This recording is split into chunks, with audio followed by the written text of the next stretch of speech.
Hi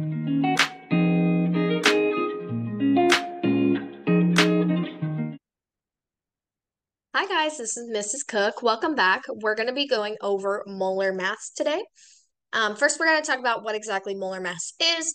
Then we'll talk about how to calculate it, and we'll do some examples together. To get started, molar mass, or M, of a chemical compound is defined as the ratio between the mass and the amount of substance measured in moles of any sample of said compound.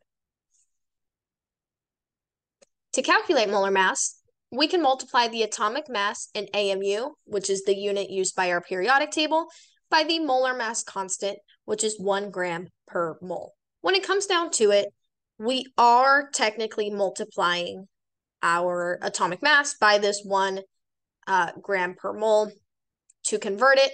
But realistically, if you look at the periodic table, your atomic mass is going to be the same number as your molar mass because a number times 1 is the same number.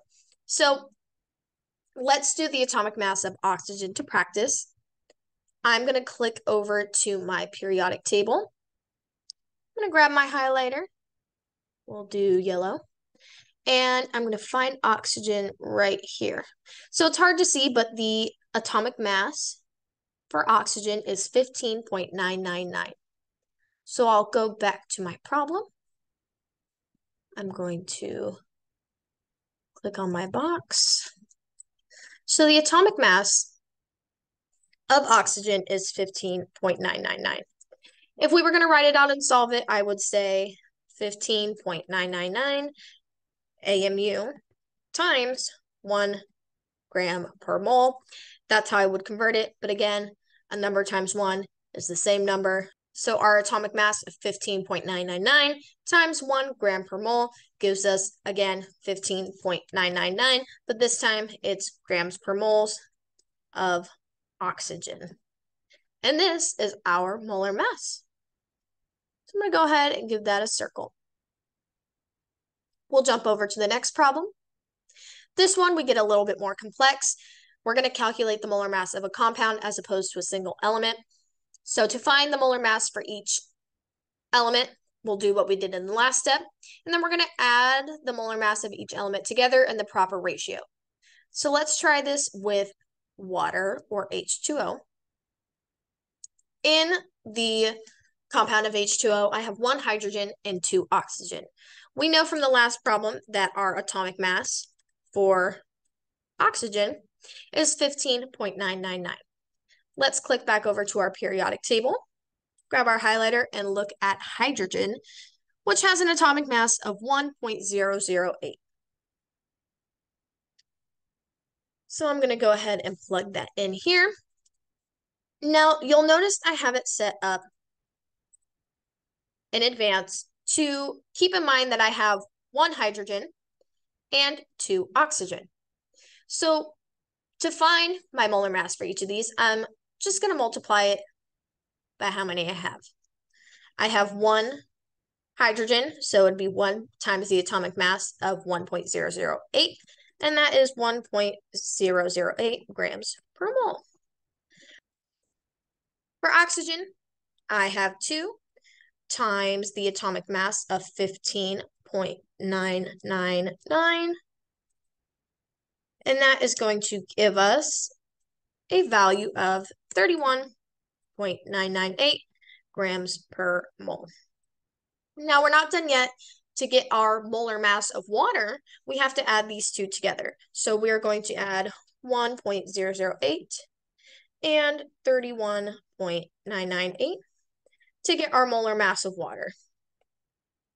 So we're going to go ahead and plug that into our calculators, and we should end up with 33.006 grams per mole of H2O. Now I'm done, and this right here is my molar mass of water. Now, we have one more example, and what I want you to do right now is pause the video, take a second to practice, and try and find the molar mass of glucose, or C6H12O6. And when you're done, you'll unpause the video so that you can check your answer. So go ahead and pause right now. All right, hopefully you just tried on your own and you've unpaused the video. We're going to go over the answers together. So in this problem, we are trying to solve for the molar mass of C6H12O6. We know from the last two problems that hydrogen has an atomic mass of 1.008. Oxygen has an atomic mass of 15.999. And we can click over to our periodic table to check on carbon. Carbon has an atomic mass of 12.011. So let's plug that in.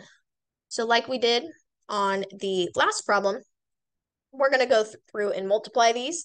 I have 6 carbons, so I'm going to do 6 times the atomic mass of carbon, which is 12.011. And that gives me 72.066. Now we're going to go ahead and do hydrogen. We have 12 hydrogens. So we're going to do 12 times the atomic mass of 1.008. And that gives us 12.096. Lastly, we have oxygen, and we have 6 of those. So we're going to do 6 times the atomic mass of oxygen, which is 15.999. And that's going to give us 95.994. And all of these units are now grams per mole. And what we have left to do is to add these together. So we're going to add 72.066 plus 12.096 plus 95.994. So let's go ahead and plug that into our calculator. 72.066 plus 12.096 plus 95.994. And that should give us 180.156 grams per mole for the atomic mass of glucose.